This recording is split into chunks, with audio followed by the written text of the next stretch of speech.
Hello and welcome to a Tax Foundation Talking Tax Reform discussion on the federal government's escalating debt and deficits, in which we'll discuss the causes of the growing fiscal imbalance, as well as solutions that place the U.S.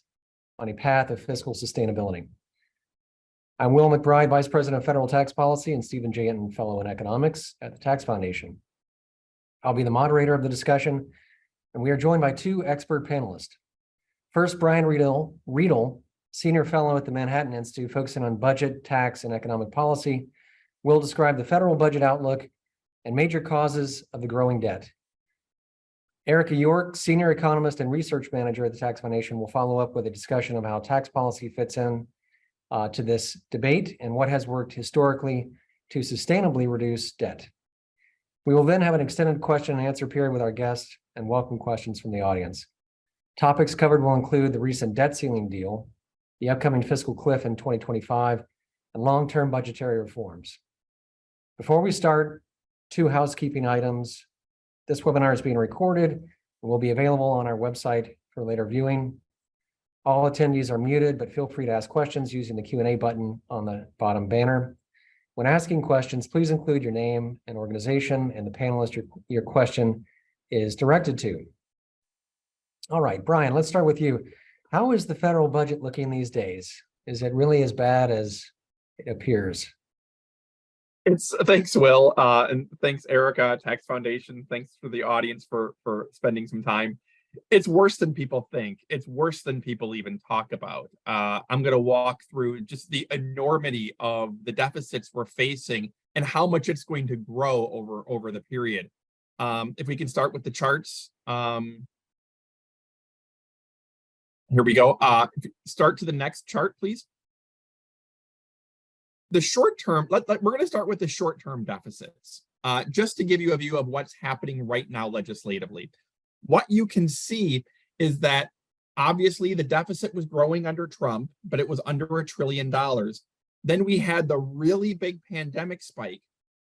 But since the pandemic spike, it's come down, but it hasn't come all the way down. Actually, the newest number from the CBO is we're looking at about a $1.5 trillion deficit this year, which is still about 50% higher than before the pandemic. And if you just map out the CBO baseline, deficits continue growing towards $3 trillion a year under the assumption of peace, prosperity, low interest rates, and the 2017 tax cuts expiring on schedule. So even the unrealistically rosy scenario from a deficit perspective is deficits going to $3 trillion within a decade. Next slide, please. Basically, what's happening over the next decade is mostly a spending hike.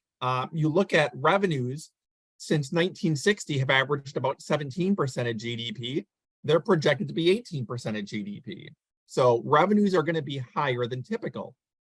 The bigger issue going on is that spending, which has historically been about 20% of GDP and has since come down from a very large COVID spike, is nonetheless going to rise towards 25% of GDP by the end of the decade. As you can see, that'll be the biggest spending footprint for the federal government outside of temporary pandemic since World War II. Next slide, please. Now, the deficit's actually getting worse than we expected. As I mentioned, if you take a look at what the CBO baseline was when Joe Biden took office as president, the CBO expected the deficit to come right back down to pre-COVID levels approximately once COVID worked out of the system. Instead, the deficit per year on the baseline projection has grown by 500 to 700 billion per year over the last 2 years. As you see, the yellow line is a lot worse. I'm sorry, the red line is a lot worse than the blue line. Next slide, please. And this is because in the first 20 months of the Biden administration, we got $4.8 trillion in new legislation and initiatives. We got the American Rescue Plan, which was nearly $2 trillion. Omnibus bill was $600 billion. That was regular discretionary spending increases. We have had an infrastructure law, veterans, SNAP expansion, health-related executive orders, student debt relief. Now, you can justify a lot of these individually, but when you don't pay for them, the net effect is a massive spending spree. Next slide, please.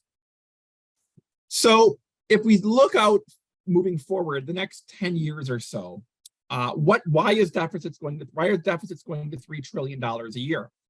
It's not because of falling revenues, and it's not primarily because of discretionary spending. Let's take a look. Revenues just hit their highest level, second highest level since World War II, 19.6% of GDP in 2022. And even this year in 2023, they're looking to be about 18.5% of GDP, which is still pretty higher than typical. So falling tax revenues is not the problem. Next slide, please. And in fact, if you look at the individual income tax, we just exceeded 10% of GDP for the first time ever in history. Even the early 80s, late 70s tax revolt had individual income taxes lower than they were in 2022, 10.5% of GDP. So from an individual income tax standpoint, we're the highest taxed we've ever been. Revenues are not a problem there. Next slide, please. Nor is discretionary spending. Even though we have had large increases in discretionary spending over the past couple of years, the long-term trend on discretionary spending has been downward as a share of GDP.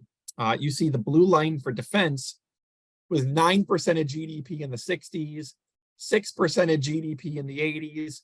Defense is about 3 to 3.5% of GDP now, and it's expected to keep dropping. Non-defense continues to stay within about the 3 to 4% of GDP range that it's been in since the mid-80s. So really, it's not discretionary spending driving the spending surge. Next slide.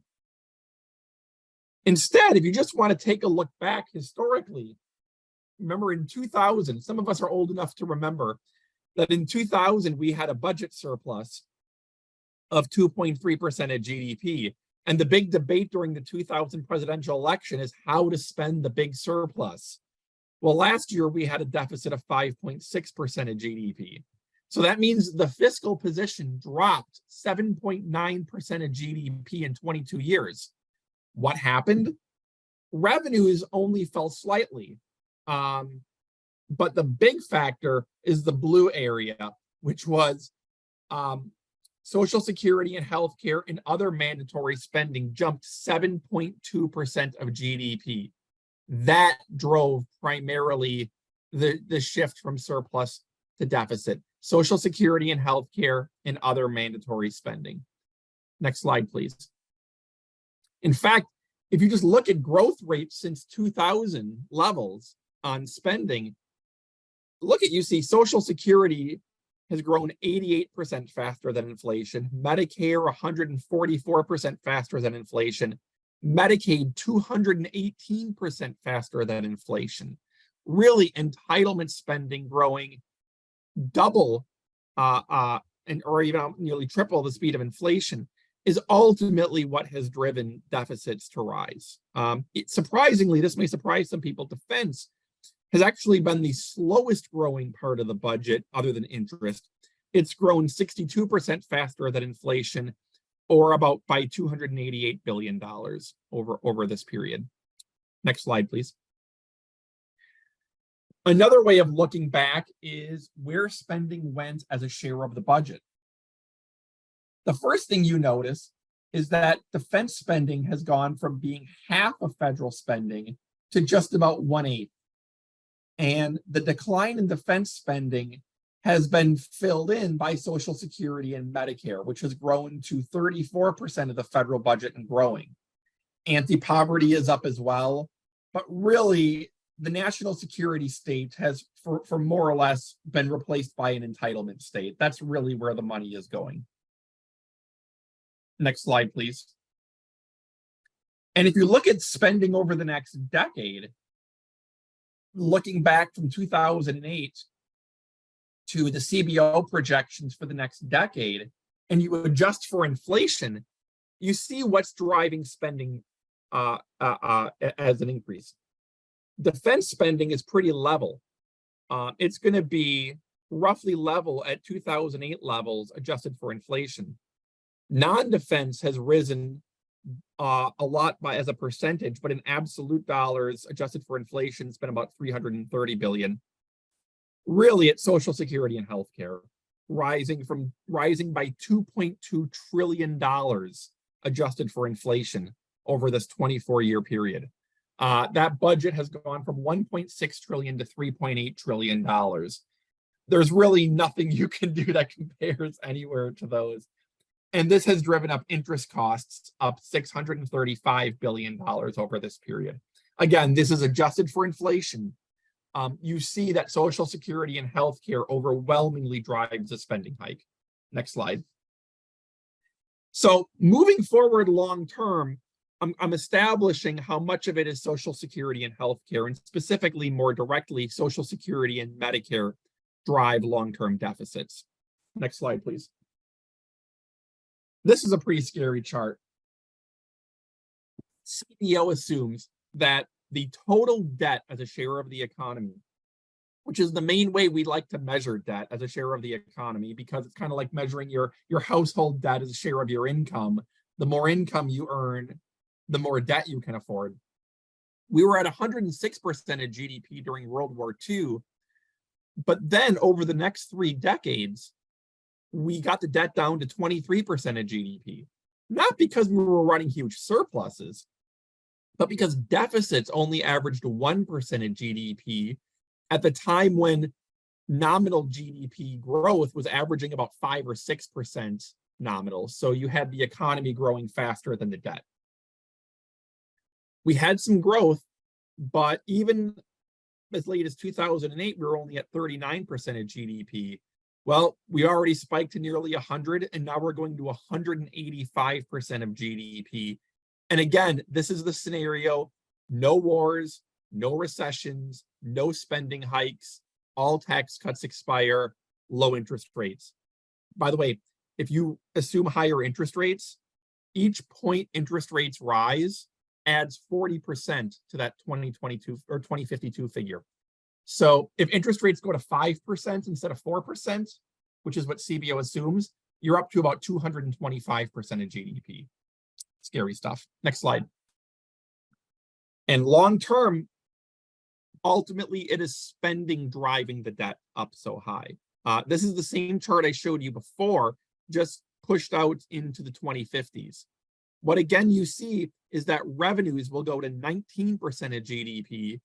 And even if the tax cuts are extended, they're still going to be 18.3% of GDP, which is still about 1% of GDP above average. But it's really hard for revenues to keep up with that blue line. Spending going to 30% of GDP over the next 30 years. That's 10% of GDP above average. Now, this doesn't mean that if your preference for closing the deficit has to be one way or the other. But if we're simply diagnosing the deficit, if you're diagnosing why is the deficit rising, it is clear that the blue line is the cause of virtually 100% of the deficit hike adjusted to historical levels. It's really just spending. Even if your solution is taxes, the blue line is really the moving variable here. It is a spending surge driving debt. Next slide, please.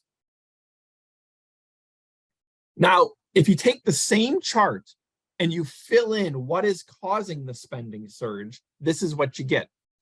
Well, first, the black line in the middle is the revenue line, and you see how the colored red and blue exceeds it so far. But overall, if you just want to look going all the way back to 1960, again, you see that the deficits are driven by Social Security and health entitlements that are going to 15% of GDP. Interest, which is generally a residual of Social Security and healthcare being too large to be paid for in taxes, is going to add 7% of GDP. Everything else is falling. So again, revenues are rising, and every other kind of spending as a share of GDP is falling. The entire variable is Social Security and healthcare. Next slide, please. Now, if we're looking at the drivers of the Social Security and Medicare costs, or of the deficit, here's a scary stat. CBO projects $114 trillion in baseline deficits over the next 30 years. They assume Social Security and Medicare systems will run a $116 trillion deficit, and the rest of the budget will run a $2 trillion surplus. Let me repeat. CBO projects that outside of the Social Security and Medicare system, the budget actually is in surplus over the next 30 years. It is entirely the $116 trillion shortfall of the Social Security and Medicare systems driving deficits. Next slide. Specifically, Social Security faces a $36 trillion shortfall over the next 30 years. It's going to collect $65 trillion in taxes and benefit taxes and spend $100 trillion if you include the interest costs that are attributable to Social Security deficits forcing us to borrow money and pay interest. So Social Security faces a deficit of $36 trillion over the next 30 years. If you think that's bad, wait till you see the next slide. Medicare faces an $80 trillion deficit over the next 30 years. Medicare is going to collect $23 trillion in payroll taxes and trust fund revenues, and it's going to cost $104 trillion. The direct outlays are going to be $72 trillion, but the massive deficits caused by Medicare are going to drive up interest costs, and just the interest costs attributable to Medicare alone are going to add $32 trillion. So $80 trillion of the $114 trillion in 30-year deficits are from the Medicare program. Next slide. What that means as a share of GDP is that Social Security and Medicare currently collect about 6.2% of GDP and cost 7.8% of GDP. Over the next 30 years, they're going to continue to take in about 6% of GDP, but their outlays are going to go to 12% of GDP. They're going to be running a pure deficit of 6% of GDP per year. But then when you have to borrow to make up those deficits, just the borrowing is going to add 7% of GDP. So ultimately, the Social Security and Medicare systems are going to really, 30 years from now, be costing 19% of GDP while taking in 6% of GDP. Totally unsustainable. Next slide, please.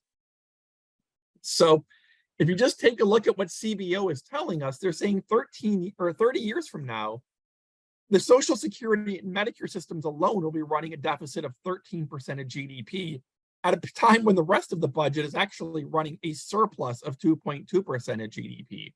So ultimately, the long-term budget problem is entirely a Social Security and Medicare problem.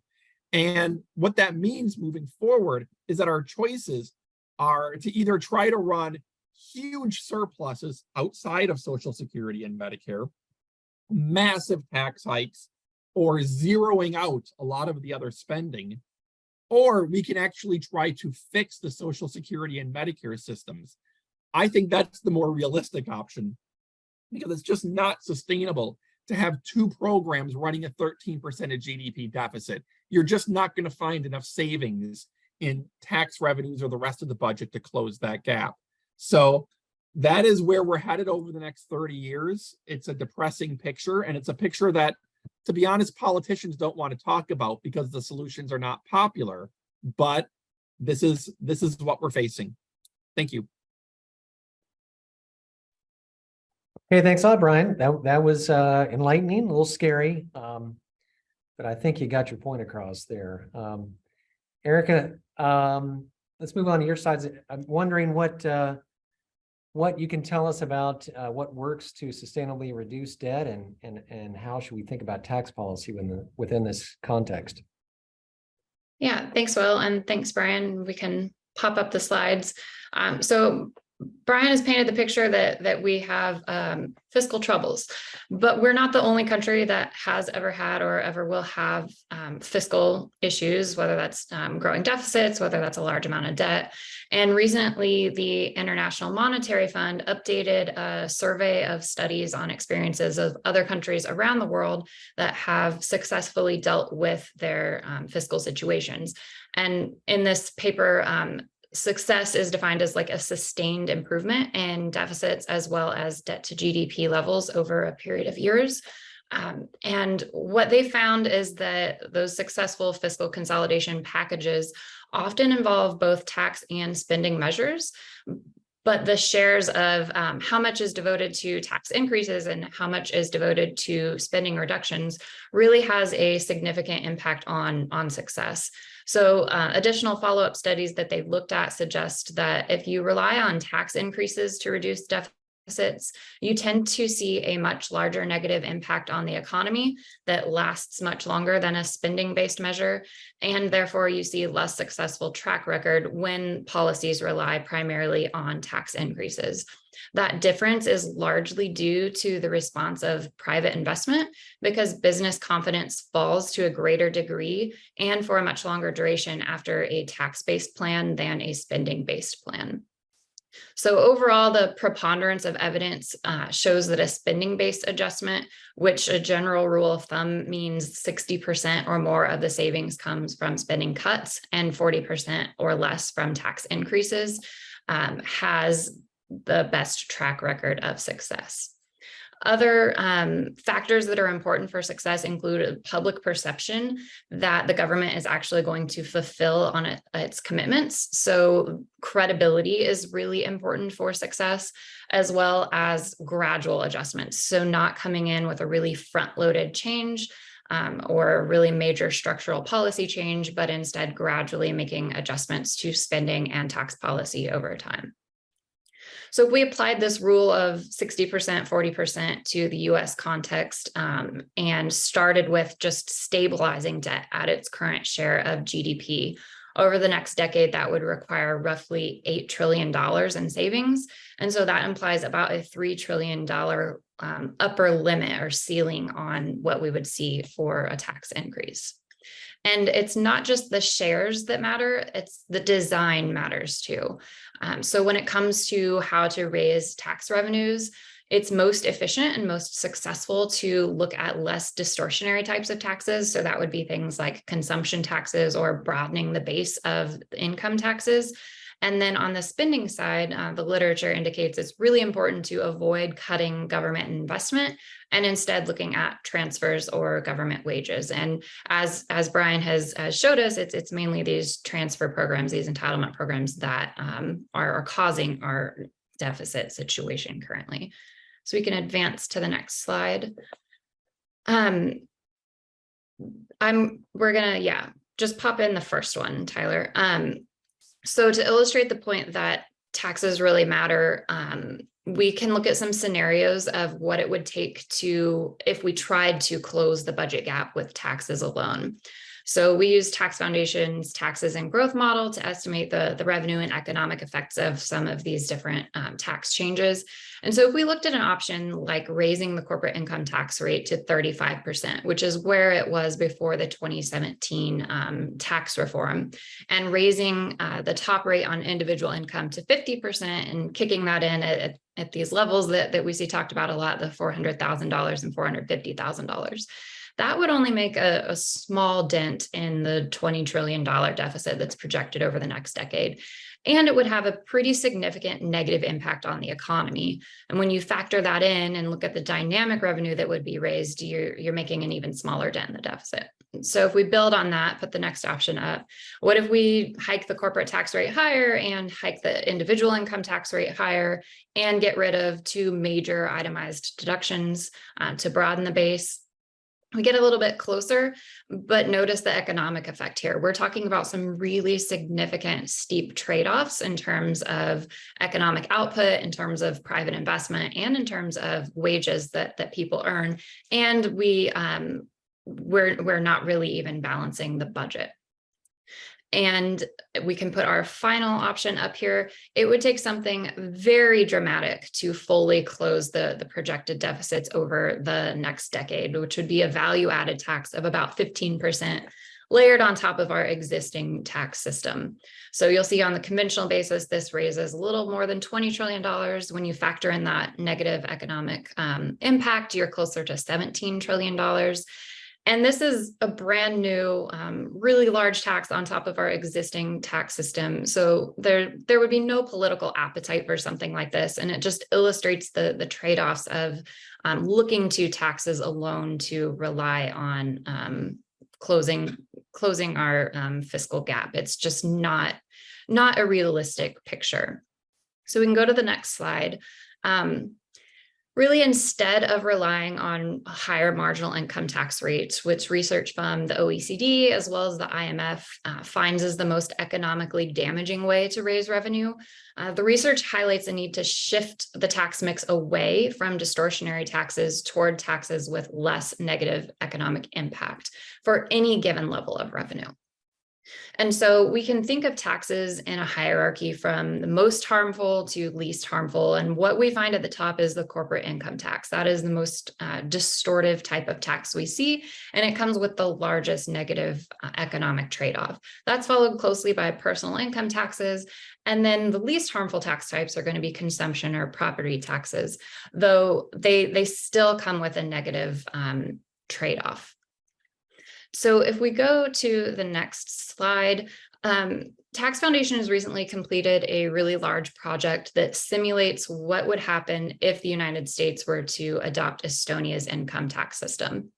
And this is really like the perfect illustration of shifting the tax mix away from the current really harmful ways that we tax income in the United States towards a more pro-growth tax system. And so in the reform we simulated, we replaced the current individual income tax with a really simple flat tax on individual income. We replaced the corporate and non-corporate tax system with a distributed profits tax that matches the 20% flat tax rate on individual income. And we reform the treatment of taxes at death as well as capital gains taxes. And we find that this plan collects a similar amount of revenue, but would boost GDP by about 2.5%. And so you get about a 9 percentage point improvement in debt to GDP ratio over the long run, solely by raising today's levels of tax revenue in a much more efficient way. You could, of course, get a better improvement in debt to GDP by raising more revenue under a plan like this, and you would still have economic benefits as well. And we can go to the next slide. And these are just a couple more illustrations to really hit home this point that the way lawmakers decide to raise tax revenue, especially in the context of a fiscal consolidation package, is truly important. And it really matters for that ultimate change that we would expect to see in the debt to GDP ratio. So these three examples compare increasing the gas tax by 35 cents a gallon and inflation indexing it moving forward, broadening the individual income tax base by eliminating the exclusion for employer-sponsored health insurance, or something along the lines of what we're seeing in President Biden's budget proposals, which is raising the corporate income tax rate and raising marginal income tax rates as well. So you'll see that the base broadening option and the excise tax option both result in relatively less harmful economic trade-offs for the amount of revenue raised, while the opposite is true for raising marginal income tax rates. And as a result, if you look at the bottom line there on that table, the least economically harmful options yield a much more powerful improvement in long-run debt to GDP. The base broadening option, you get an improvement twice as large as the marginal rate option for less than half of the economic trade-off. And so we can go to the next slide. This illustrates, these are the same options here projected out forward and year by year, showing the effect on the debt to GDP path under each of those tax increases compared to the CBO baseline. And really what this illustrates is that a modest tax increase with minimal economic trade-offs can be a contribution to debt stabilization. But even under a plan with, $3.5 trillion of tax increases over a decade, we still see growth in long run debt to GDP. And that's because we can't address growing debt to GDP without looking at the real drivers of that increase, which, as Brian has pointed out, fall solely on these mandatory spending programs. So as far as taxes go, the ultimate goal that lawmakers should have when they're thinking about changing the tax system in the context of fiscal consolidation would be a better design. Raising revenue in a more efficient way can contribute, but it cannot solve the puzzle of the fiscal gap that we have. And as Brian has thoroughly covered, but I'll just briefly touch on here, any serious proposal to tackle the debt and deficit issue has to address these largest mandatory spending programs, which are Social Security and Medicare. The Congressional Budget Office projects that over this current decade and the next 10 years, that the two programs together are responsible for about 80% of the deficit's rise. And we know that both programs are currently funded by payroll taxes on a pay-as-you-go basis. And if you're not familiar with that just means that the current payroll taxes that workers today are paying in go to fund the benefits that today's retirees are receiving. And of course, the combination of the aging population and the declining worker per retiree ratio, which is now about 3 workers to 1 retiree, are contributing to these cost pressures that we see of continuing to finance Social Security and Medicare benefits as they are outlined under law right now. So if we go to the next slide, we'll see that insolvency for both of these major programs is on the horizon. And that has been true for my entire lifetime. My entire lifetime, it has been known generally that in about the 2030s, we're going to run into these solvency issues, but lawmakers have failed to act in the decades leading up to this. And for too long politicians on both sides of the aisle have ignored the problem. And the longer we ignore the problem, the risks to our economy grow, and the required changes, whether that is spending reductions or tax increases, the size of those and thus the economic impact they have will grow too. I highlighted a couple of illustrations here from the trustees report, as well as some CBO estimates of what would be required if we were to just raise payroll taxes to close these gaps. And they would be really significant payroll tax increases. Of course, payroll taxes are, for most workers, the largest tax that they actually pay, larger than their individual income tax liability because of all of the refundable credits and other things we have in our individual income tax system. So this would be a really significant tax increase for workers if we looked at these across the board payroll tax increases that would close the gap. And so it just points to the urgency of the situation, and I think the clear-headedness that what is really driving these, as Brian has pointed out, is the increases in Social Security and Medicare spending as being the root issue that lawmakers need to address. So with that, can turn it back over to Will, because I know we've got a lot of Q&A to get into. That's right. Thanks a lot, Erica. This has been great already. Now let's talk about real policy making as the first question. What do we think about this recent debt ceiling deal? The debt was, of course, an obsession in around Washington for the first few months of the year as we fretted about the debt ceiling, and then we fixed that at least for a couple of years, and we've moved on. But Brian, I'll start with you. What do you think of that deal? Does it get at these major drivers, or is there a better approach? And then Erica, you can take it from there. Politically, it was probably the best deal we could get with divided government, but as policy, it's a rounding error. As mentioned, the deficit is $20 trillion over the next 10 years, and ultimately, the budget deal they made revolves around discretionary spending caps that they said would cut spending 1% in 2024 and then increase discretionary spending 1% in 2025. In reality, if you adjust for the gimmicks, you're probably going to get about a 3% increase in 2024, and perhaps another 2 to 3% increase in 2025, which is basically what the CBO baseline would assume. Now, granted, that's better than the 23% increase we had over the previous 2 years, but ultimately discretionary spending growing by 2 or 3% per year for 2 years doesn't move the ball very much. It's probably, it might save $100 billion max over 2 years. And then any subsequent savings depend on discretionary spending actually permanently staying at a lower level as a result of these 2 years, which is unlikely. And so I think, realistically, again, you maybe saved about $100 billion over a couple of years out of a $20 trillion deficit baseline, even though they'll tell you the numbers are bigger.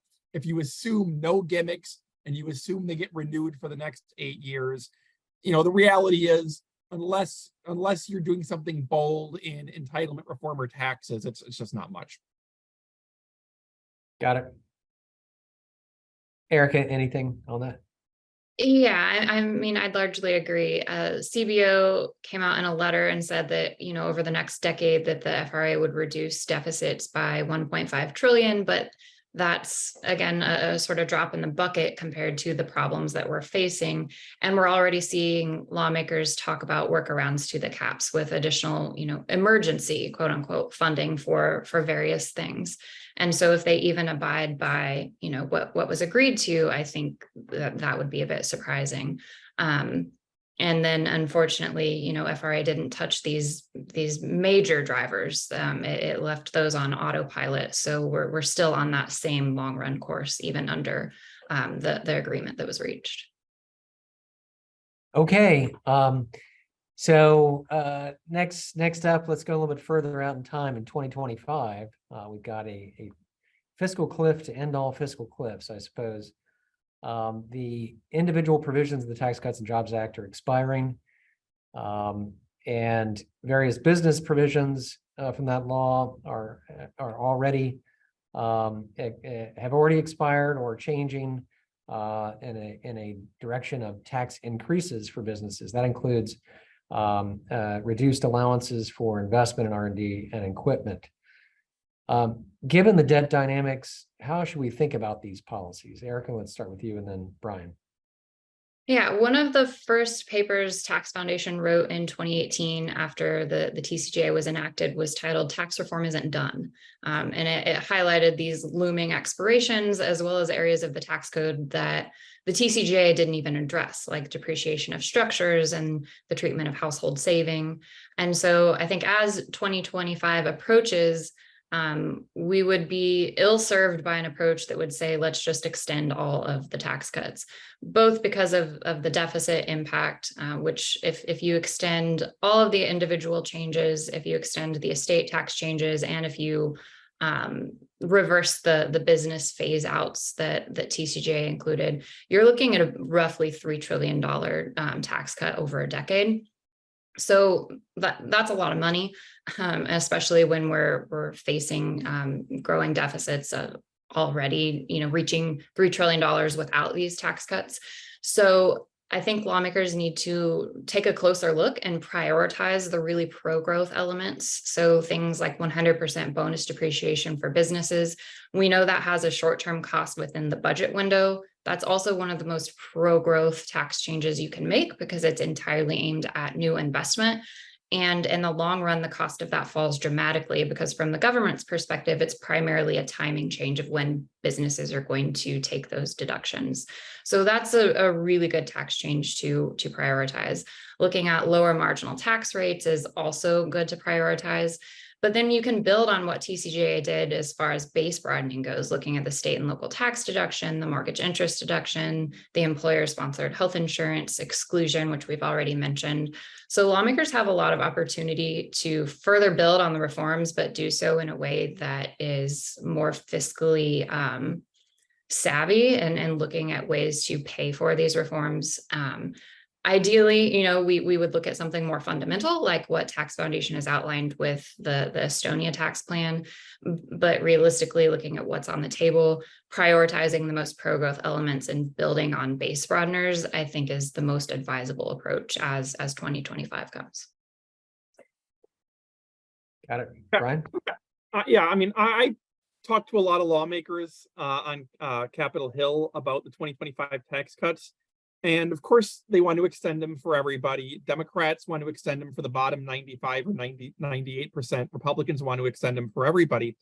And I get politically that nobody wants to raise taxes, even if they didn't support the initial tax cuts. Nobody wants to raise taxes on anyone. And there's a lot of good pro-growth elements.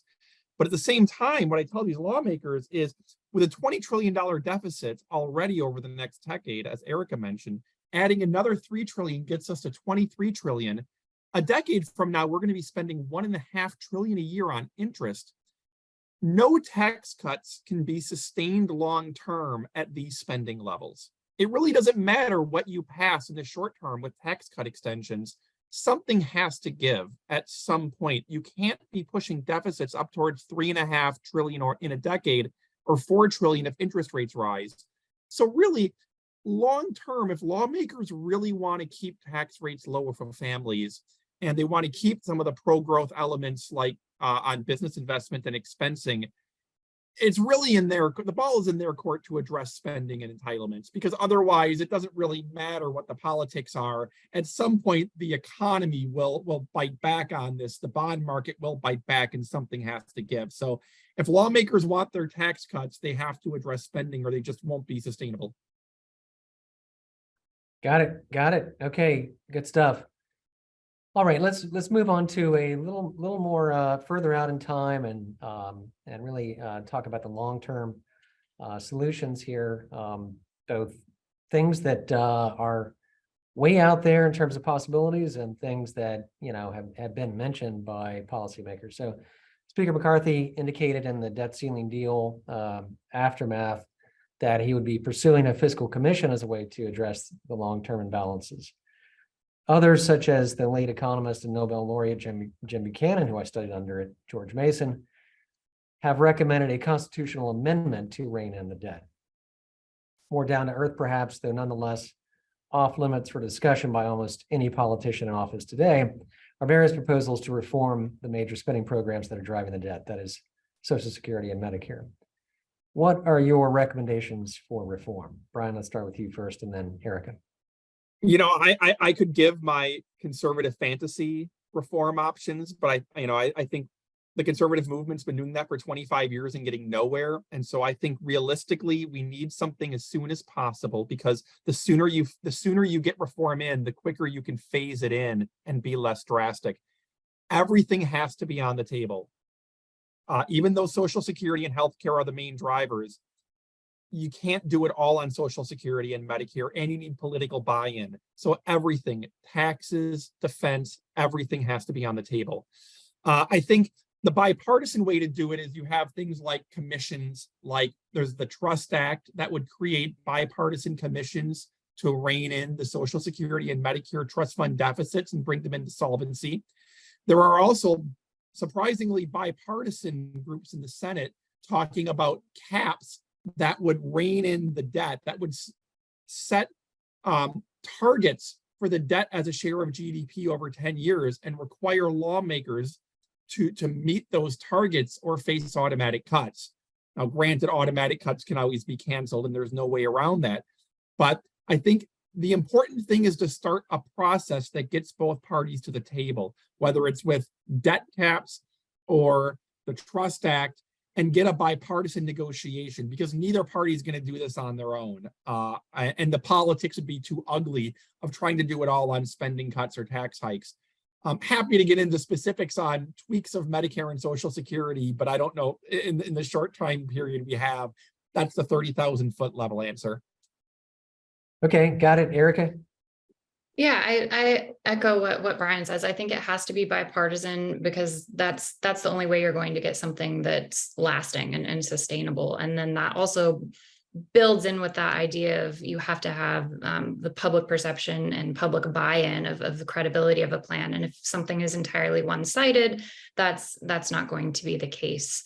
I'll get a little bit into some specific policy ideas, and largely I'm a fan of the work of Andrew Biggs on the area of Social Security and thinking more holistically about retirement savings as well, which of course has a really big tax policy element to it. And looking at reforms in countries that like countries like Australia have pursued, and rethinking Social Security to be truly a safety net, truly aimed at those who need it and preventing poverty in retirement. And then looking at a reform of the larger tax treatment of saving and how we handle the just insanely complex web of 401ks and IRAs and ESAs and HSAs and the alphabet soup of saving incentives that we have, making it easier and automatic for people to save for income security in retirement.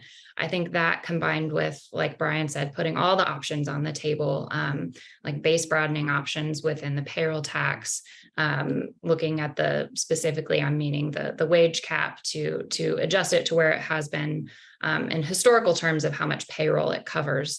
And those sorts of reforms, I think combined together could be a area of bipartisan opportunity, and also just improve things for everyday Americans and the taxes they face and the savings incentives that they face.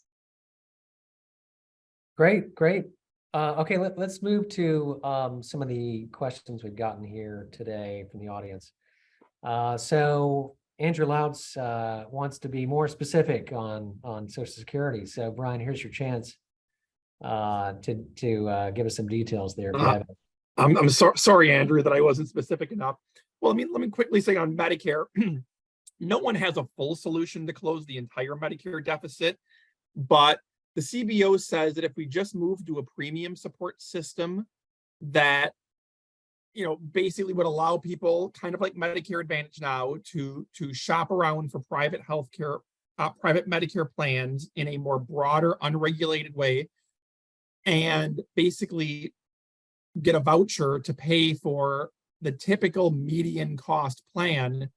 You pocket the rest if you choose a cheaper plan, you pay extra if you want a more expensive plan, would both save 7% of Medicare spending within 5 years and cut senior premiums 7% for the same generosity of benefits. That seems to be a free lunch. That's major efficiency savings right there, just from allowing people to shop around. In Medicare, also, I think raising Medicare Part B and D premiums for wealthier individuals as well. For the most part, other than about the top 4%, you just pay 25% of the costs for your Medicare Part B and D plans. The taxpayers pay 75%. I think for people, all the way down lower than just the top 4% that pay more, if you're wealthy in retirement, if you're already earning hundreds of thousands of dollars a year after you've retired on investment income, you can probably pay a few $1,000s more for your Medicare plan and have the taxpayers pay a little bit less. One quick Social Security idea. I love fundamental plans, but one small tweak is that if you simply said people earning over $200,000 after retirement don't get a COLA on their annual benefits, you don't get an inflation adjustment if your current income is $200,000 a year, that right there would eliminate 1/10 of the Social Security shortfall. It's not a huge portion, but that's about as low-hanging fruit as I can find, that if you're earning $200,000 a year, you don't need a COLA next year. Got it. Eric, I think you already offered some ideas there on Social Security. We've got another idea that is a way to deal with these entitlement programs, and it's offered here in the comments. So I think, as I understand it, the question is about, what about just treating these major entitlements as separate budget items, and rather than having a unitary budget, these would be sort of on their own and would be fine. I mean, I think that was the original design, of course, of Social Security and the trust funds, but that approach has kind of been watered down, right?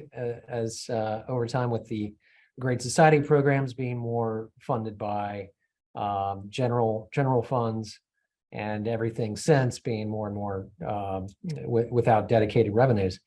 So, I mean, what do you think about this general idea of really keeping them separate from the rest of the budget? And I mean, would that help in any sense, or would it sort of be a distraction, or what do you think about that, Brian, and then Erica? Well, I mean, I think regardless of whether you do it that way, we have to close the funding gap in these programs. I mean, like I said, they're going to be collecting 6% of GDP and spending 12% of GDP plus interest. If you want to wall it off for the rest of the budget, put it in a lockbox, Al Gore style, where it's totally walled off, I think that's fine. It's going to be hard, though, to completely close the gap within the systems themselves with no outside transfers. As a matter of fact, I mean, Medicare Part B and D were designed originally to have some degree of outside transfer. Originally, 50% of it transferred from the outside general revenues, now 75%. And I think if anything, lawmakers might be moving in the other direction, which is kind of getting rid of what they call the trust fund fiction and just putting it all into the pot so that voters have a better understanding that the money you put in is not really saved for you. So I think either direction makes sense. Either get rid of the trust fund fiction or truly wall it off. But either way, the big question is still, how do you close that gap? It's really hard. Erica? Yeah, not much to add. Either way you do it, you have to figure out how you're going to pay for it, or if you're going to reduce benefits. Within Social Security, current payroll taxes are going to fall 20 to 25% short of what is needed. So you have to make that difference up somehow, no matter how you're accounting for it. Got it. Okay, so let's move to a tax question. Edward Johnson asked about tax expenditures, and particularly the EITC. What effect would reducing these tax spending in the tax code, as it's called, have on the budget? What's the sort of general magnitude we're talking about there?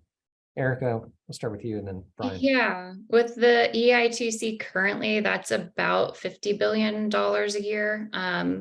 And so, I mean, if you eliminated that over 10 years, you'd be looking at, say, like a $600 billion increase in revenue. So that would raise some revenue. But again, it's like those other tax increases that we showed on the screen earlier, that's not taking care of that increase in the trajectory of debt to GDP over the long term, because to do that, you would need to rein in the spending side. Yeah, Okay, I mean, some of the bigger tax expenditures are. I think it was a more general. Okay, I thought you mentioned EITC, but yeah, as far as looking at ways to raise tax revenue, looking at the list of tax expenditures is one of the best ways to do that, broadening the base rather than raising our marginal tax rates.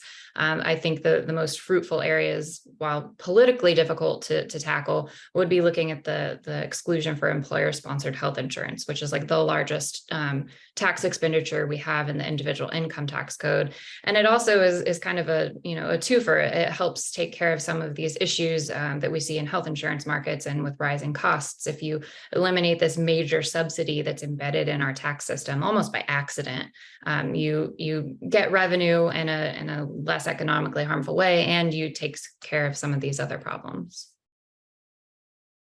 Got it. Brian? I agree with Erica on this. The health exclusion is the best one to address. I mean, even if you gradually cut the health exclusion in half over 30 years, I believe you save about 0.8% of GDP or so. I haven't updated my numbers, but that was what I ran once upon a time on that. Itemized deductions such as SALT, charitable mortgage interest, I believe are about 1% of GDP over 10 years. Those are a little more challenging. We've already limited who can itemize or who will itemize with tax reform. It only makes sense really for the richer people to itemize, but so much of that is the charitable deduction that is really popular. And so then, you're kind of moving into things like 401ks and IRAs. And that's an area that Congress has actually been expanding tax preferences for, because they want to encourage more people to save for retirement in anticipation of Social Security benefits possibly slowing down. So it's hard when you get into the specifics to find big ticket items, but there's definitely a lot of preferences in the tax code that shouldn't be there.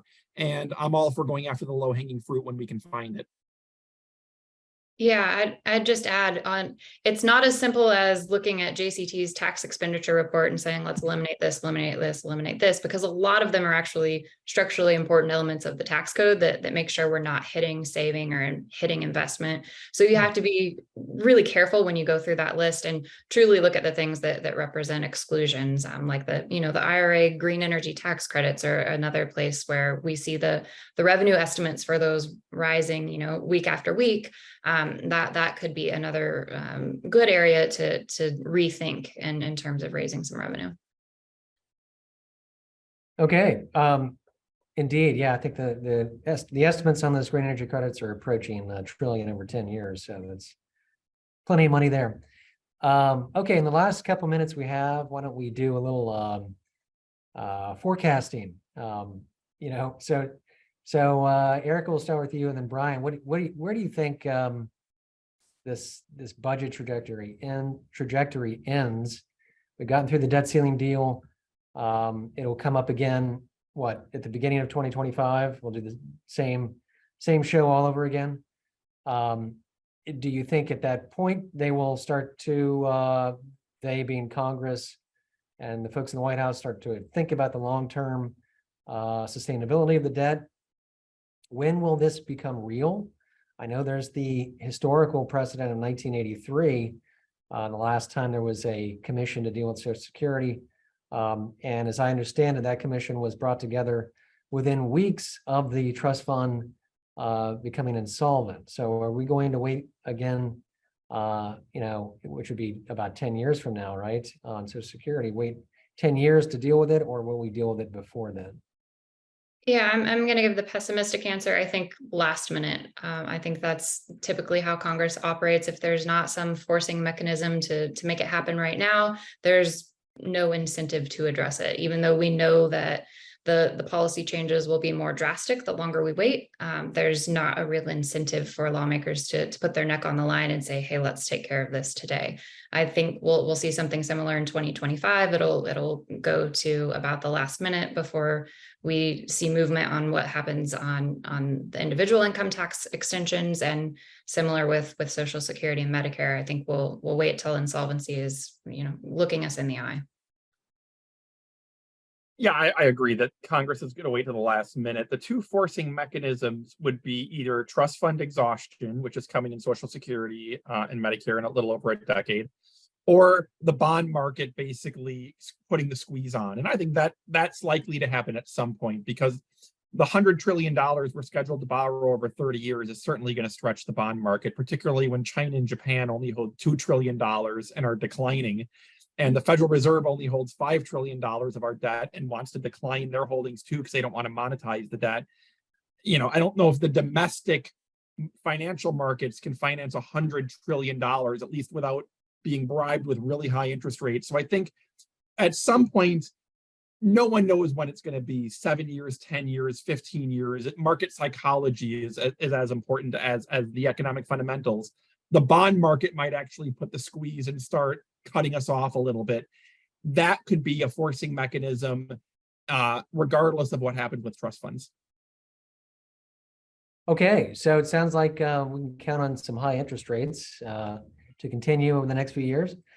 And we'll be talking about this as well, I think over and over. And so anyway, but in the meantime, I appreciate our experts here, Brian Riedel and Erica York. This has been great. And thank you all for tuning in. And again, this has been recorded. We'll have a recording available on our website, and the slides available as well. And thank you all, and see you next time. Bye.